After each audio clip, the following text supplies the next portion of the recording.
So my mother and I were the only ones in the house, along with my grandmother.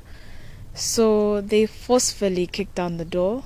My mom and I had our phones up. We were recording, and we were telling them, "Don't shoot us." We said, "Don't shoot, don't shoot, don't shoot," multiple times, and we were kicked and hit, and fell on the ground. And they were just trying to look for our phones and take our phones away. We were just trying to protect our home. They didn't have a warrant, they didn't have anything. We refused. We said we're not opening the door. They forcefully gained access and they abused us.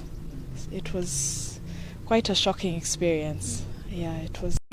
In brief, they came around 7 p.m., forced their way in, broke the door.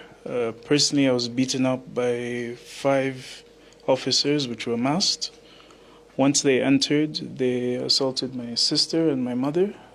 They asked them to lie down on the floor and kicked them in the heads. Then from there, we had no choice to cooperate. So we did a thorough search till about 4 a.m. And us as a family, we thought it was over. But then at about 6 a.m., masked individuals came, dragged us from bed, saying they want to search even more. So now, let's say the current state of how we are now is the power is cut, Wi-Fi signal is all down, and we don't know why they wanted to do 2 different searches. Yeah, but maybe our lawyer can answer that. Yeah.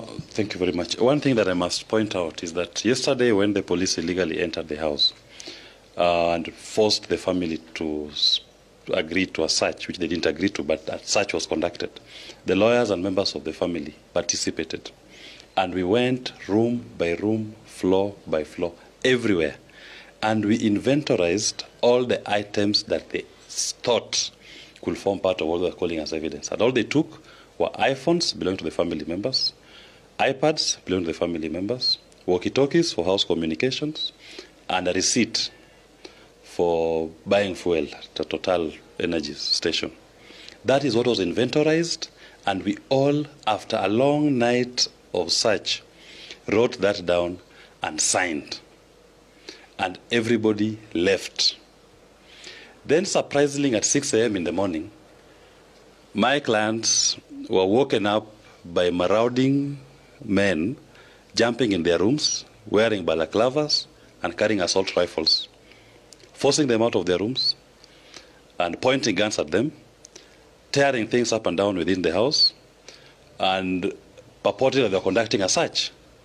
How can the same police that we had done a whole night search with appear at 6 a.m. in the morning to purport to conduct a fresh search without our participation, without our involvement? Then the process, they've also carted away. In fact, they've stolen items, valuables belonging to members of this family. Because they were doing this in the cover of darkness. They made sure that when they were doing this, they disconnected electricity supply into the house. The house has been in darkness. There is no even access of internet in the house. They interfere with the system. And they carried valuables, watches, jewelry, money. They also did an illegal search on some of the cars, including my own car. They can't even respect the lawyer's car. And carried out some of my files and money from that car. And it is quite unfortunate that what I believe happened in the second team, I call it the second team that came here, was nothing about a police operation. This was an armed robbery that was being committed against the family of Mr. JIMI WANJIGI for his political beliefs and stands. Because if it was a police operation, nothing could have stopped them from following the process that the earlier team that was here had done. If anything, they're now they're claiming